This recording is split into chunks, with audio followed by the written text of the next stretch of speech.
The sound of my cat's front paws hitting the wooden floor of our rustic cabin woke me from my slumber.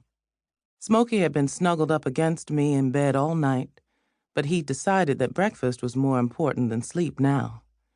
He'd also decided he wasn't going to wait for me to rouse myself. He issued his breakfast order with an insistent chitter that said I'd better get to it if I knew what was good for me. My demanding feline friend was named after the Smoky Mountains that rose into a mysterious gray mist near our hometown of Chattanooga, Tennessee.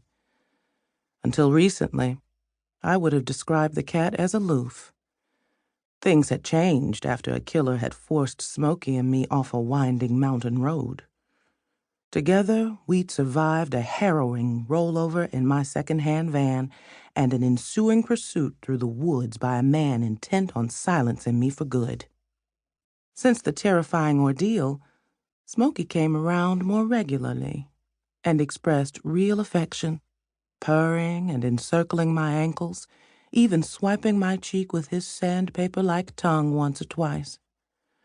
He'd never be the cute and cuddly type of kitty, but at least he now let me know he loved me, even if our relationship would always be on his terms. I glanced at the clock on my bedside table. 6:48. Ugh.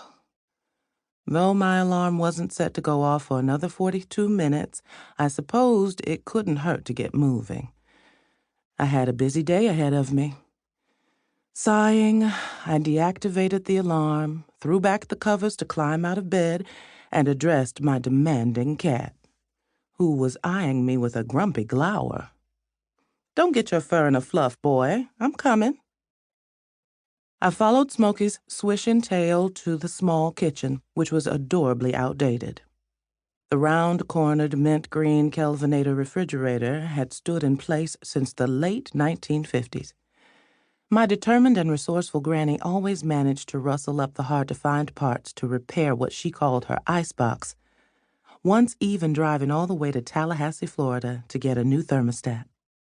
She'd passed on 10 years ago, but she'd left me with lots of wonderful memories, including that fun trip to Tallahassee, as well as a head covered in dark curls, just like she'd had when she was younger. My grandparents had lived in this cabin all of their married life. After my granny headed on to heaven, my grandfather had continued to reside here until he decided to move to the retirement home. He'd offered me the cabin. My siblings and cousins had no interest in the small, no-frills house that was too far from the city, schools, and stores for convenience, yet too close to the city to constitute a real getaway. I, on the other hand, had been thrilled to move into the place. The cabin might not be much to look at, but it was peaceful and quiet. What's more, the home played a significant role in the scandalous history of the Hayes family. My great-grandfather's old moonshine still remained hidden in the trees out back, though the apparatus was now covered with rust and vines. The also-rusty Ford Flathead V8 that Eustachius Hayes had used to outrun law enforcement during Prohibition likewise sat in a shed behind the cabin. No way would I let my family's ancestral home be sold off. I'd paid my grandfather what the cabin was worth, which wasn't much. Although the porcelain bathtub was chipped, it worked just fine for a quick shower or a relaxing soak, and I didn't need the latest in kitchen appliances or countertops to be happy here. I opened a can of whitefish pâté and upended it in Smokey's bowl. The food slid from the can with an unappetizing slunk. Not that Smokey seemed to mind.